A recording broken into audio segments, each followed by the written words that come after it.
کرتے رہتے تھے بٹوین دوحہ، استنبول اور تہران. یہ ان کا پہلا دورہ نہیں تھا، بڑا فریکوینٹلی یہاں پر وہ وزٹ کرتے رہے ہیں. اور پھر جو سب سے امپورٹنٹ بات ہے کہ جب ایران کے پریزیڈنٹ کی اوتھ ٹیکنگ سیریمنی تھی، نہ صرف اسماعیل ہانیہ بلکہ دنیا کے اور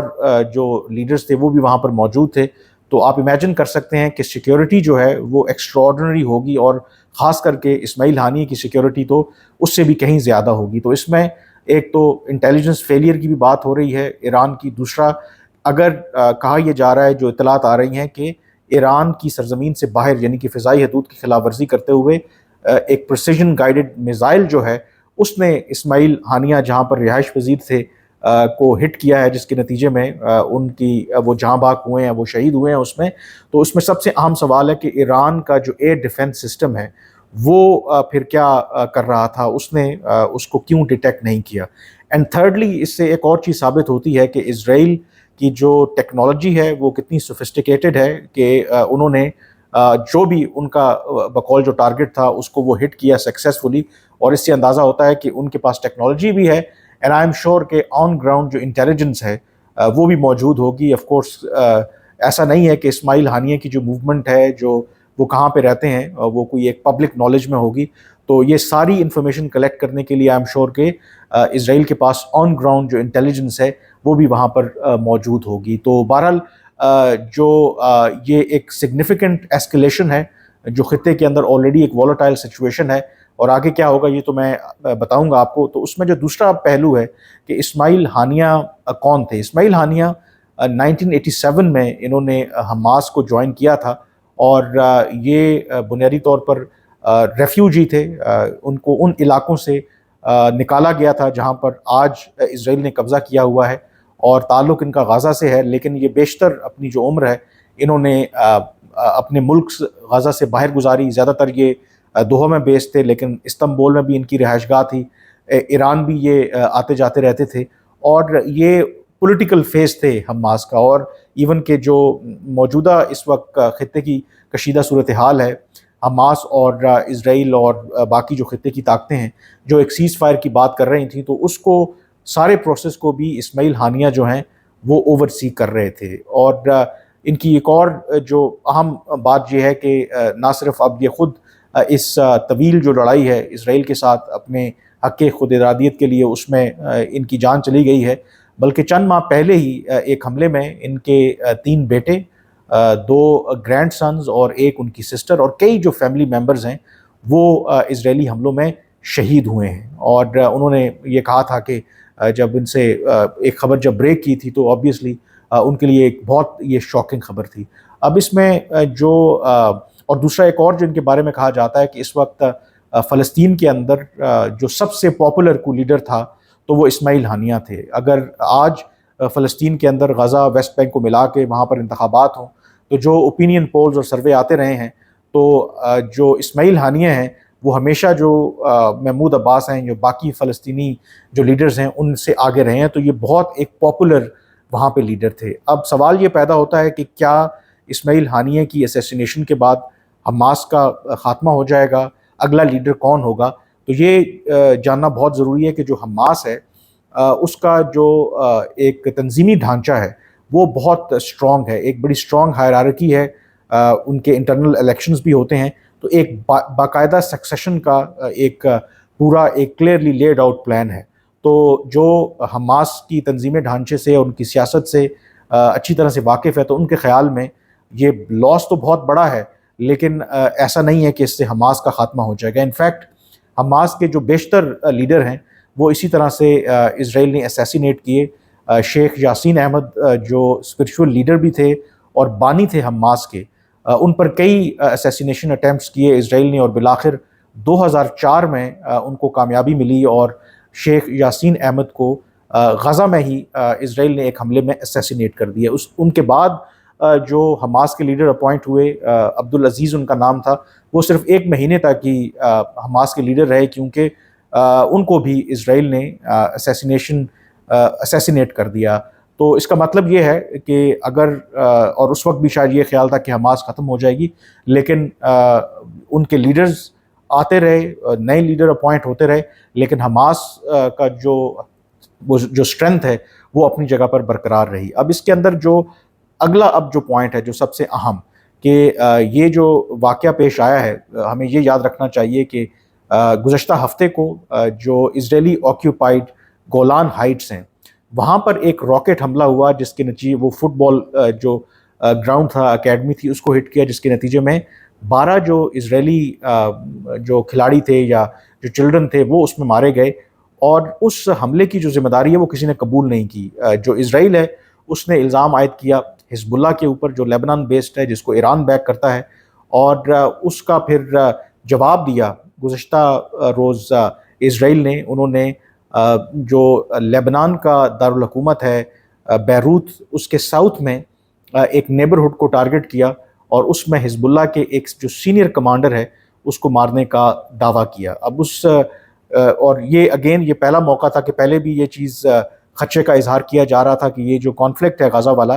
یہ باقی خطے کو بھی اپنی لپیٹ میں لے سکتا ہے. حزب اللہ جس کو ایران بیک کرتا ہے اور اسرائیل کے درمیان ویسے تو فائرنگ کا تبادلہ ہوتا رہتا ہے، لیکن جو باقاعدہ اس طریقے سے جب سے یہ غزہ کا فرنٹ کھلا ہے اس طرح سے لڑائی نہیں ہوئی. لیکن جو گولان ہائٹس پر جو واقعہ پیش آیا اس کے جواب میں جو اسرائیل نے کارروائی کی، اور پھر آج جو رات گئے جو یہ اسماعیل ہانیہ والا جو انسیڈنٹ ہے اس کے بعد یقینی طور پر جو ساری جو سچویشن ہے وہ کمپلیکیٹ ہو گئی ہے. اس میں جو اہم ایک سوال ہے کہ ایران اب اس کو کس طریقے سے رسپونڈ کرے گا. جب اس سال اپریل میں جو ایران کا سفارت خانہ تھا شام کے دارالحکومت ڈمیسکس میں، وہاں پر جب اسرائیل نے کارروائی کی تھی جس کے نتیجے میں ان کے جو اہم کمانڈر تھے قدس فورس کے وہ اس میں مارے گئے، تو اس کے بعد ہم نے دیکھا کہ ایران نے جوابی کارروائی کے طور پر فار دا فرسٹ ٹائم اپنی سرزمین سے براہ راست سینکڑوں کی تعداد میں ڈرونز اور میزائل فائر کیے، جس کو اسرائیل نے کہا کہ انہوں نے نیوٹرلائز کر دیا ہے. اور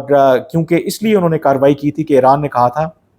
کہ جو ڈومیسکس پر حملہ کیا تھا اسرائیل نے وہ ان کی ریڈ لائن ہے. اور اب جب اسماعیل ہانیہ کو ایران کی سرزمین کے اوپر اسرائیل نے اس طریقے سے اسیسینیٹ کیا ہے تو یقینی طور پر یہ ایک اور ریڈ لائن جو ہے وہ کراس ہوئی ہے. اب سب سے اہم سوال ہے کہ ایران جواب کیسے دے گا، کیونکہ ایران کے پاس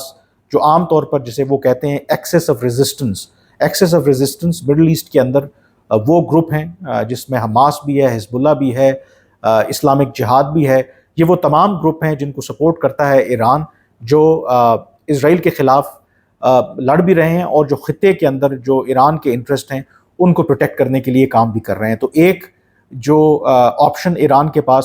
کہ جو ایکسس آف ریزسٹنس میں جو گروپ شامل ہیں وہ ایک یونیفائڈ رسپانس اسرائیل کو دیں، اور دوسرا یہ ہے کہ جس طرح ماضی میں اپریل میں ڈومیسکس حملے کے بعد براہ راست کارروائی کی تھی کوئی ایران نے، اس طرح کا وہ کوئی ہائی ویلیو ٹارگٹ جو ہے اس کو نشانہ بنانے کی کوشش کریں اسرائیل کے. لیکن یہ ایک بہت بڑا اوبیسلی ایک کوشچن مارک ہے، کیونکہ اب جو ایران کے نئے صدر آئے ہیں ان کے بارے میں کہا جاتا ہے کہ یہ ریفارمسٹ ہیں، یہ چاہتے ہیں کہ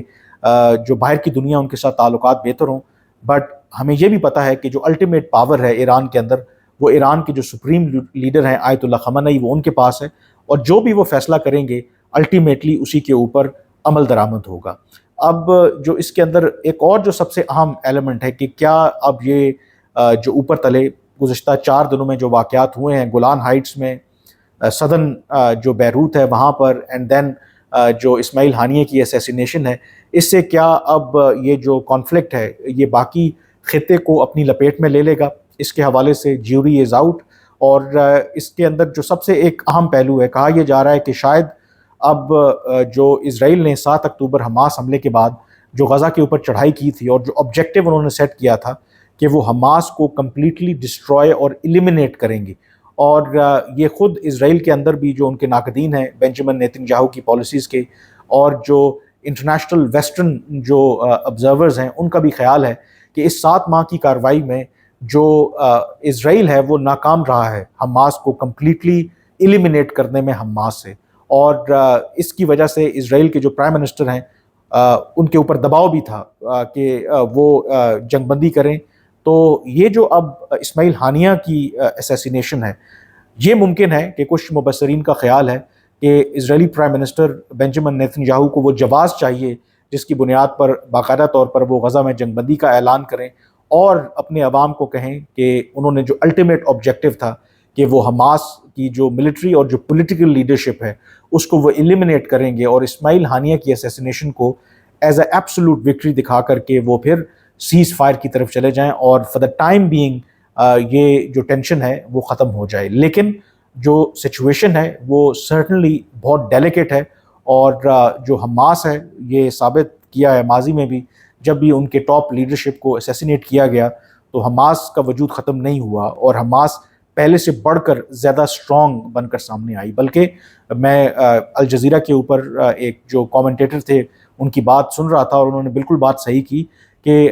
یہ حماس جو ہے یہ کوئی مافیا نہیں ہے کہ آپ اگر ان کی قیادت کو 1 بائی 1 مار دیں گے تو یہ ختم ہو جائے گی. حماس بنیادی طور پر فلسطین کے عوام کی ایک ریزسٹنس موومنٹ ہے اور ان کو ختم کرنا اور عوام کی جو ریزسٹنس موومنٹ ہے ان کو ختم کرنا اتنا آسان نہیں ہے. دوسرا اس کے اندر جو سب سے ایک اور اہم پہلو ہے کہ اسرائیل جس کو امریکا کی آشیرواد حاصل ہے، باقی مغربی طاقتوں کی آشیرواد حاصل ہے کہ وہ کھلی خلاف ورزی کرتا ہے انٹرنیشنل لاز کا، جو UN چارٹر کا، اور اس کو کوئی اکاؤنٹیبل نہیں ٹھہراتا. جو رشیا نے وہ بالکل جو ریئیکشن دیا اسماعیل ہانیہ کی اسیسینیشن کے اوپر، انہوں نے کہا کہ یہ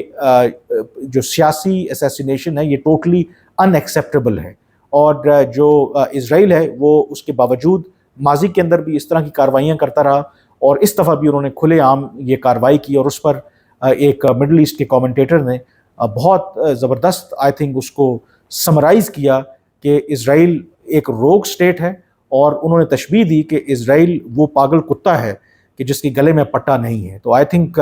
یہ اس سے بہتر آئی تھنک جو السٹریشن ہے جو اسرائیل کی اس وقت پالیسیز ہیں دنیا کے اندر، جو ڈسریگارڈ ہے انٹرنیشنل لاء کا، آئی تھنک اس سے بہتر کوئی اس کو ڈسکرائب نہیں کر سکتا. تو یہ ایوالونگ سچویشن ہے اینڈ آف کورس جو بھی فردر اس میں ڈیولپمنٹس ہوں گی میں آپ کو اپڈیٹ کرتا رہوں گا. لیکن فی الحال کے لیے مجھے اجازت دیجیے. اللہ حافظ.